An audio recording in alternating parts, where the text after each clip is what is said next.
आज वो एडमिनिस्ट्रेशन के अंदर बैलेंस हमें दिखता नहीं है। आज डिवकॉम भी उसी कम्युनिटी से, आईजी भी उसी कम्युनिटी से, एसएसपी भी उसी कम्युनिटी से, डीसीसी भी उसी कम्युनिटी से। क्या हमारे लोग यहाँ जम्मू कश्मीर में मौजूद नहीं है? यहाँ कुलगाम से लेके, शोपियां से लेके, कठुआ तक, मखनदीन तक मैं कहूंगा कि जो है लगातार जो है सिलेक्टिव टारगेटिंग की जा रही है। तो इन लोगों को इंसाफ कब मिलेगा? एलजी एडमिनिस्ट्रेशन से ये हमारा सवाल है। देखिए, पहले तो मैं ये कहूँ कि ऑनरेबल चीफ मिनिस्टर आज जम्मू में लैंड करते ही सबसे पहले जो है परवेज़ अहमद की फैमिली से यहाँ पहुँचे। उन्होंने ताज़ियत के लिए यहाँ पे पहुँचे। ऑनरेबल चीफ मिनिस्टर साहब ने आश्वासन दिया है कि सरकार जो है पूरी तरीके से परवेज़ अहमद की फैमिली के साथ इस दुख की घड़ी में शामिल है और कंधा से कंधा मिला के जो है सरकार चलेगी। लॉ एंड ऑर्डर क्योंकि हम समझते हैं कि ऑनरेबल एलजी के पास है और उनका डोमेन है, और अगर वो 1-2 दिन के अंदर कुछ सरकार एडमिनिस्ट्रेशन की तरफ से कुछ एक्शन नहीं होता है तो सरकार जो है अपनी तरफ से जो कार्रवाई हो सकेगी, जो मुमकिन जो डोमेन में है वो करेगी। ये जुल्म है जनाब, ये जुल्म है। निहत्ते एक नौजवान को जो है वो दिन दिहाड़े जो है उसका कत्ल कर दिया गया। और किसी भी माशरे में, मैं समझता हूँ जमहूरी माशरे में ये जो है इस तरह से होना नाकाबिल कबूल है। ये चीज़ जो है, जो लोग एडमिनिस्ट्रेशन में बैठे हैं उन्हें ये चीज़ समझनी चाहिए। इसीलिए शेर कश्मीर के वक्त जो है, जब शेर कश्मीर शेख मोहम्मद अब्दुल्ला ने जब जम्मू कश्मीर में एज चीफ मिनिस्टर और एज प्राइम मिनिस्टर जब उन्होंने शुरुआत की, उन्होंने हमेशा से कोशिश की कि एडमिनिस्ट्रेशन के अंदर बैलेंस हो। आज वो एडमिनिस्ट्रेशन के अंदर बैलेंस हमें दिखता नहीं है।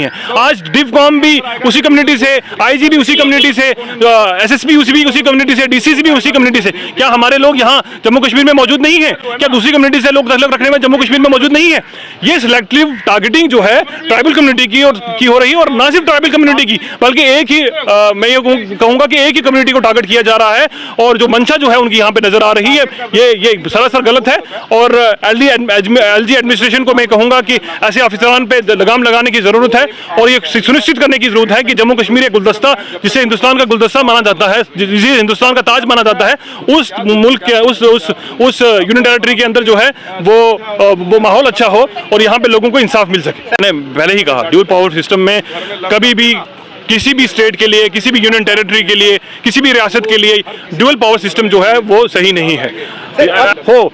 और यहाँ के एमएलए जो हैं, यहाँ के मिनिस्टर्स जो हैं एम्पावर्ड हो, यहाँ की सरकार एम्पावर्ड हो, तो ये ऐसी घटनाएं जो हैं वो कम हो जाती हैं, ये ना के बराबर हो जाती हैं। तो ये तो सवाल निशान है उन पे, उनकी इस स्टेटमेंट पे कि वो यहाँ के आम शहरी को सुरक्षा नहीं दे सकते। जब एलजी एडमिनिस्ट्रेशन के पास लॉ एंड ऑर्डर है तो यहाँ के आम शहरी को सुरक्षा देना उनका दायित्व है। तो आज तक जो है यहाँ के लोग जो हैं, यहाँ कुलगाम से लेके, शोपियां से लेके, कठुआ तक, मखनदीन तक मैं कहूँगा कि जो है लगातार जो है सिलेक्टिव टारगेटिंग की जा रही है। तो इन लोगों को इंसाफ कब मिलेगा?